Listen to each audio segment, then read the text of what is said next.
Hello viewers and post mortem mothers. நாம இப்போ Mrs Kanimozhi மேமோட சேட்ல இருக்கும். ஸோ அவங்களுடைய அசஸ்மெண்ட் ஷீட்டோட வந்து ஷோ பண்ண போறேன். ஸோ அவங்க செஷன்ல ஜாயின் பண்ணி ஒர்க் அவுட் பண்ணிட்டு இருக்காங்க. நல்ல இம்ப்ரூவ்மெண்ட் இருக்கு. ஸோ அதனால அவங்களுடைய ப்ரோக்ரஷன் எப்படி இருக்கு அப்படின்றத நான் உங்களுக்கு வந்து டேரக்டா அவங்க சேட்ல போயிட்டு ஷோ பண்ண போறேன். வாங்க பார்க்கலாம். ஸோ டேட் பார்த்துக்கங்க 17/11/2024. ஸோ நவம்பர் மந்த் எனக்கு அவங்க அசஸ்மெண்ட் ஷீட் வந்து செல் பண்ணியிருந்தாங்க. ஸோ நம்மளுடைய செஷன்ல பேசிக்காவே எவ்ரி மந்த் ரிசல்ட்ஸ் வந்து நம்ம செக் பண்ணிட்டே இருக்கோம். ஸோ ப்ரொஃபஷனுக்காக என்ன பண்ணலாம்னு சொல்லிட்டு இம்ப்ரூவ்மெண்ட்காக. ஸோ அவங்க 1 ஆகஸ்ட்ல ஜாயின் பண்ணாங்க. Now it's December. Actually last assessment sent பண்ணும்போது November, now it's December. Okay, நான் வீடியோ எடுக்கும்போது டிசம்பர். அண்ட் இவங்க பாருங்க, so many complications, umbilical hernia and hysterectomy. So hysterectomy முடிஞ்சிருக்கு. டைசஸ் ரெக்டை கேப் பார்த்தீங்கன்னா 9.2 சென்டிமீட்டர்ஸ். Now it's 1.5 centimetre. ஓகேங்களா? So now it's 1 less than 2 fingers டிசம்பர்ல. So இவங்களுடைய measurements எல்லாமே நான் உங்களுக்கு வந்து கிளியரா ஷோ பண்றேன், எப்படி இம்ப்ரூவ்மெண்ட் இருக்குன்னு சொல்லிட்டு. So Appar belly before session 39 inches, 11 inches. Now it's 35.5. So belly button 40 inches. Now it's 37.5. Lower belly 41 inches, 41 inches, 41 inches.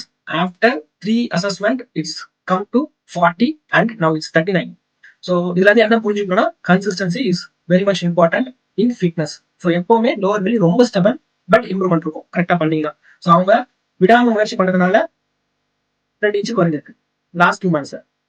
And then அவங்க நம்மளுக்கு ஒரு வாய்ஸ் ஃபீட்பேக் கொடுத்துருக்காங்க. ஸோ அதுவே நான் உங்களுக்கு வந்து பே பண்றேன். ஜஸ்ட் கேட்கு.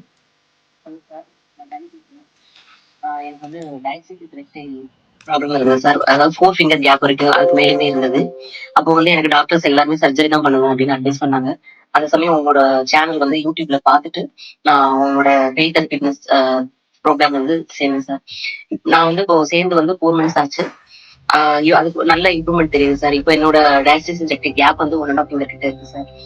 அதாவது உங்களோட ட்ரைனிங் டெக்னிக் வந்து ரொம்ப எஃபெக்டிவா இருக்கு. இப்ப எந்த ஒரு டவுட் எந்த டைம் கேட்டாலும் நீங்க வந்து ரெஸ்பான்ஸ் பண்ணி எக்ஸ்பிளனேஷன் கொடுக்குறீங்க. அது மாதிரி ஒவ்வொரு செஷன் அட்டன் பண்ணும்போதும் ஒவ்வொருத்தரையுமே நோட்டீஸ் பண்ணி அவங்களுக்கு வந்து கரெக்ஷன் சொல்லி கொடுக்குறீங்க. அதனால நம்மளுக்கு வந்து ஆன்லைன்ல பண்றோம் அப்படிங்கிற ஒரு பயம் இல்லாம தைரியமா பண்றதுக்கு ஒரு கான்பிடன்ஸ் இருக்கு சார். உங்களோட அட்வைஸ் வந்து எங்களுக்கு ஒரு மோட்டிவேஷனலா இருக்கு. இதுல சேர்ந்த பிறகு எனக்கே இப்போ வந்து கொஞ்சம் லைட் வெயிட்டா ஃபிட்டா இருக்கிற மாதிரி, நம்ம எனக்கு கொஞ்சம் ஃபிளெக்சிபிளா இருக்கிற மாதிரி ஃபீல் பண்றேன். ஓவரால் உங்களோட ட்ரைனிங் ப்ரோக்ராம் வந்து நல்லா இருக்கு sir. Thank you so much sir. Thank you so much. So இந்த மாதிரியான காம்ப்ளிகேஷன்ஸ்லாம் இருக்குன்னு சொல்லிட்டு நீங்கள் வந்து வரி பண்ணிக்க வேணாம், பயப்பட வேணாம். ஸோ எவ்வளோ சர்ஜரிஸ் ஆகட்டும், என்ன ஒரு ஹெர்னியாவாகட்டும், டயசஸ் ரெக்டை எவ்வளோ லார்ஜ் கேப்பாக இருந்தாலுமே சரி பண்ணிக்க முடியும். சர்ஜரி போகணும்னு அவசியம் கிடையாது. டயசஸ் ரெக்டைக்காக இன்ட்ரெஸ்டாக இருக்கவங்க இந்த நம்பர் கான்டாக்ட் பண்ணி ஜாயின் பண்ணிக்கலாம். தேங்க்யூ.